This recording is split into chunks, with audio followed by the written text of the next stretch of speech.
Le rendez-vous était donné à 11 h, place Bellecour. Ils étaient près d'un millier ce matin à marcher silencieusement en soutien aux chrétiens irakiens. Une communauté endeuillée récemment après l'attentat perpétré le 31 octobre dernier dans une église à Bagdad. Nous voulons réveiller la conscience du monde pour que le monde également sache que le peuple irakien actuellement subit une persécution continuelle et désire de vivre en paix. Dans le cortège, de nombreux réfugiés installés en France, on en dénombre 800 à Lyon. Parmi eux, Ziad, installé depuis 7 ans. Ça a commencé après la chute du régime de Saddam Hussein en 2003. Nous ne sommes pas bien installés à Bagdad parce qu'il y a beaucoup de terroristes, des extrémistes. Plusieurs Lyonnais, chrétiens et non chrétiens, ont eux aussi rejoint le mouvement pour apporter leur soutien, parfois entrecoupant cette marche silencieuse avec des prières à la fois en arabe et en français.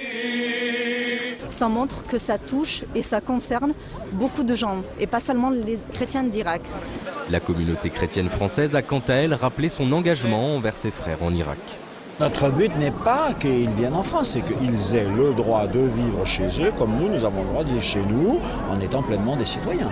Tout un symbole, la paroisse Saint-Thomas à Vaux-en-Velin en cours de construction pourrait être prochainement jumelée avec une église à Bagdad.